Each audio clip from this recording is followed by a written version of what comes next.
Hey there everyone, Luke here. You know, life is kind of cool sometimes. I mean, yeah, sure, we have things that are rubbish or make us depressed in the big scheme of the world, but sometimes we get stuff that is so great, so peak that you just be like, thank you, thank you. And it's not just the last chapter, it's this chapter. These last two chapters I've more than made up now for the fluff, filler, slice of life, padding that we have gotten for the last 2 months. We're finally getting progress. Finally moving into what I hope is going to be part 3, what I hope is going to be the part where Shikimi and the Warlocks use Nico to revive Juru. Where that is what I'm looking forward to. But for now, finally our prayers have been answered. So this is chapter 223, titled Finally Said. We knew this day was coming. We knew that this was foreshadowed. This was built up. And to be honest, I am glad that we had those chapters, because it was like, okay, you know you want those chapters. You know those chapters. You're just gonna have to be patient. Wait, and now we're finally here. We're finally here at the chapter which everyone has been waiting for. The chapter where Mori finally gives his answer to Nico. So yeah, the chapter starts off with both of them on the park bench, just sitting there awkwardly, not even looking at each other. They're just there like with their eyes down, and you could just imagine like what they're actually thinking right now. Like Nico's obviously probably thinking like, is he actually going to tell it? Is he really going to, like, actually confess to me? And Mori's thinking, like, I can't do it. Like, no matter what I do, like, I just really can't bring out the words. And we actually do get the explanation of why that, of the more psychological, deeper meaning about why Mori thinks like that. But yeah, it comes back to Nico from the month ago before she actually went off to do the training, saying, like, when I come back, give me your answer. Like, when I'm back to normal and when we see each other again, give me your answer, Mori. And now we're actually at this moment. And yeah, Nico says, like, it's finally, this is time. Mori is gonna answer me. And yeah, she is just like really nervous. Like her heart is pounding like crazy. And she just wants to get it out of her chest. And 8th grader she's just thinking like, what the hell, why did you make that promise? Like, now we're in this situation. 8th grade me, why did you even make this? But then she's like, no, actually thinking about it, that is a good job that 8th grader me did say that, because she was brazen, shameless. Courage is one thing that only an 8-year-old can, and that is true. Like younger kids, they'll just be like, just say what's ever on their mind. But then as they get older, they're like a bit more reserved, a bit more like constraint. And this is exactly what this is exactly that kind of situation. And Nico continues on thinking to herself, saying, if I had been my older self that night, I might have been too shy to actually say it, to actually be in this situation right now. And yeah, as she's thinking this, Mori is finally speaks up and is like, yeah, the guys, they didn't really follow us here, did they? Like, we're all alone. We are all on, and yeah, sure enough, they did. Obviously, they can't see them right now because of Tamaki putting up a barrier to like basically make them invisible so that they can eavesdrop on this conversation that is going on. And it's not just Khan, Mirio, and Keigo. Ban's actually there as well, watching this. And I really wish Nemu was here right now, because you can imagine like Keigo's like, come on, Nemo, Mori's going to confess to Nico. Mori's going to confess. You've got to see this. You've got to check this out. I would have been shocked if Keigo had actually done that. Like, just be like, come here, Nemo. But hey ho, we'll probably get that. We'll probably get, like, in a few chapters, Nemu finding out, like, oh yeah, he finally confessed to you. Like, wow, you can actually move on with your conversation. So yeah, the only reason why they're there is like curiosity got the better of them, like, because they've been just anticipating this as probably the audience have for the past like month or so. Well, for us it's been 2 months, but for the past month they've probably been like, oh, is this gonna be the day that Murray actually finally gives a proper answer? So yeah, and they just stretch it out for the entire chapter. Like, we knew, like, going into this chapter that probably it's the confession is probably going to be stretched out enough. And sure enough, it's like, as they're still like sitting there just awkwardly, Murray's like, so Nico, how was life in Yusakino? Like, just basically trying to make the small talk here, and trying to make it like, okay, not be awkward, but at the same time be making it more awkward. As he continues on, says like, "Oh, it's way out in the mountains, right? No handy mini marts anywhere.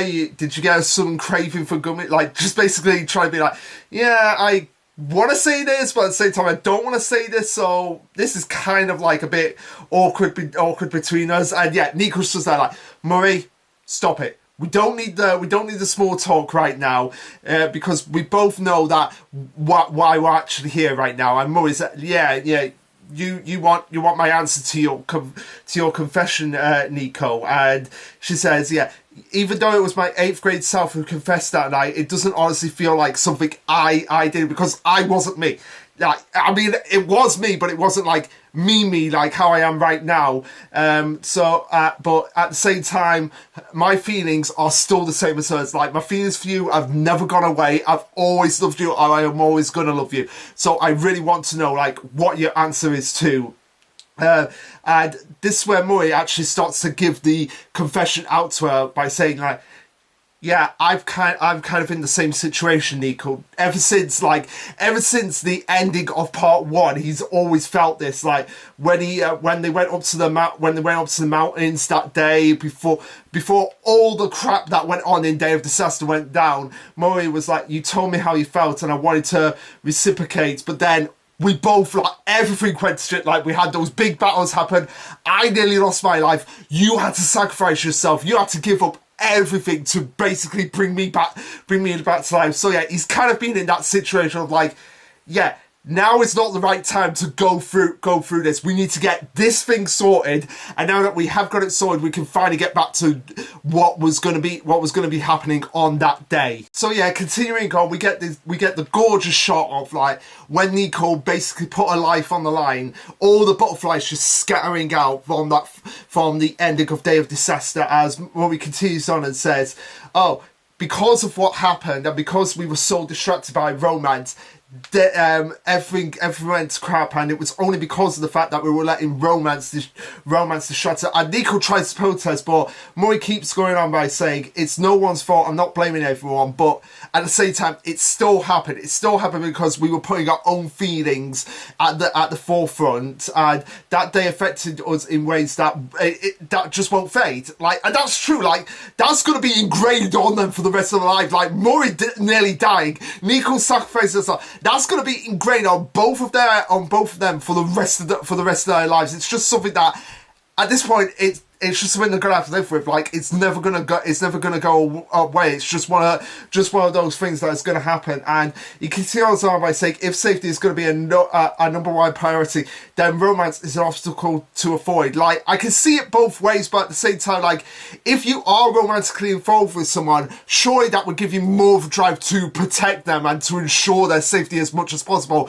Sure, there are gonna be like obstacles along the way, and they're gonna be like challenges that are going to come for it, but when you have like that absolute, like, you are in love with this person, you will literally go to hell and back for this person, for the one that you love, surely that would like get you more pumped up of being like, okay, yeah, I really want to protect this person because I love them and I don't want to see them in any danger. But at the same time, I can see like how if he was like in some sort of trouble and he like had to choose them between his lover or his friends, it's like,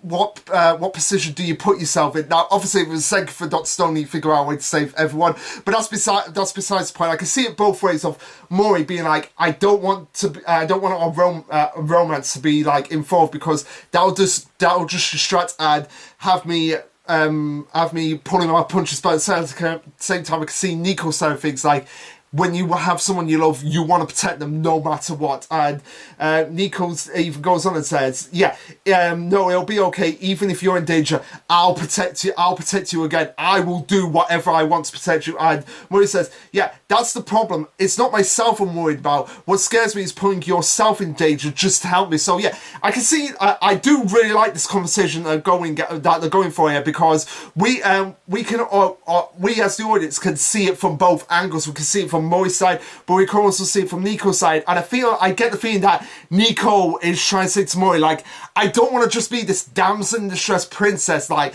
I want to put myself just as much on the front line as much to protect you, just as much as you want to protect me. That's the kind of like balance that she's trying to get here to Murray, to try and get him to understand, like, to be in a romantic relationship, I want us to have a balance. I want us to have a mutual understanding with each other. But Murray is like so determined in that familial role that it's like, no, I have to be the shield to you, Nico. Whereas Nico wants to be like, no, I want us to be both a sword and shield to each other in various different aspects. But yeah, Murray continues on and says, I'm glad you don't feel that way about me. I really do. I totally get it. But every time I try to look deeper at my feelings, it's like I get swallowed by something. So it's kind of like, I do like this angle that they take with Murray. It's like, it's not that he doesn't feel romantic connections to Nico. It's like he just physically can't bring it out at the moment, because he's like, feels like he's being shackled to being like, you're just a protector, nothing else. You can't be anything else to this girl. Like, all you have to be is be a familiar, be a protector. But at the same time, our romantic partner would be like the ultimate protector to someone. But it's like, he cannot see it like that. All he can see is like, I'm just here to be a bodyguard, be a protector, nothing else whatsoever. And yeah, he even says, my duty is to protect you. Emotions is not required. My blood's for me. Like, it's in his nature. It's like in his natural nature. Like, I feel like he does want to love Nico in a romantic way, but it's like, his bloodline and his nature as a familiar is like preferring that. Kind of like it just means saying the nature versus nurture thing. And Nico saying like, it's okay, I want you to love me more. I want those feelings to come across, and I want you to be just as in touch with your emotions as I am as well. And it kind of like gives an idea of like why Murray is so stoic and has been such like a essentially emotionless character. It's not that he can't express emotions, and we've seen him time and time again get all excited about things. It's just that it's his shackle, it's his bloodline that's keeping him from even being able to like fully grasp his emotions the way that Nico wants him to. And I do really like the notion that goes on here. It's like we don't actually see Murray's face until it's actually revealed. So we just see him like pouring out like what he actually is saying, and then he just breaks. Like, he just breaks because he says, I'm just your bodyguard. Like, in that, like, those words are like just crush him of like, I really understand how you feel about me, but I can't see myself as anything other than your bodyguard. And that just breaks him. Like, first time we're actually seeing like real like raw emotions from Murray, like just really garnering, like going all out there. And it's even affecting the guys that are actually watching. Like, they've seen them, and I get the feeling that they're probably seeing it right now of just being like, oh my god, like, this is actually serious. Like, this is Murray at his pure rawest emotions that we don't normally get to see. And yeah, even Nico is crying because she thinks, like, I get the feeling in her mind, like, she's thinking like, oh my god, like, all this time really, the fact that I've been like this, and he just can't even give me like the love that I want him to give. Like, she's probably thinking like, it's over, like, we're never going to be romantically involved. And even Murray at this point is feeling defeated, like, I'm sorry, like, it's just the way things are, like, I can't. But before they can even say anything, they find a butterfly, as everyone is thinking, like, oh yeah, it's that one that we found out, like, when they checked up against the list of spells, they still had one missing. They still had one of the spells missing, and Kay goes like, oh yeah, they did say that there was still one missing, and it's even gone into Morihito. Like, it's not gone into Nico, it's gone directly into Morihito. It's like it probably had like its eyes set on like, I need to get this guy. I need to get this guy's emotions out in the open. Like, he's been through more than enough. He needs his happiness right now. So yeah, Khan goes on to say, like, Morihito has a strong enough wish that he drew the butterfly into him, but he's wondering what the spell is. And Nico realizes, like, if it's the last spell that I'm missing, it was free release. So this is the spell that they happen to have, and free release is the spell that releases the bounds around the heart, the feelings, like the strong, like, you cannot be in a relationship because you are this girl's bodyguard, this girl's familiar, and the feelings of the person's deepest feelings and bringing them to the surface. So, like, it finally feels like the shackles that have just dragged Morihito down for probably his whole life are finally cutting it off. Like, and it's a gorgeous panel because we see that, like, weird black viscous substance from the last chapter just, like, oozing his body as it feels like it's inside his subconscious, and the butterfly that goes into him, like, just cracks away and just like releases him, for lack of a better word. He finally feels like he's going through, like, oh my god, I'm finally free. I'm finally free to finally be myself, to finally express what I have wanted to express for all this time. And sure enough, after the spell goes off, he turns to Nico. It's like, sees her for who she truly is, like this beautiful girl that he wants to be with, to not just protect his family, but be her lover for the rest of her life. Like, he's actually seeing her as who she, in his eyes, who she really is, like, just this beautiful girl. And even the guys are like, they're like, oh my god, is this actually gonna happen?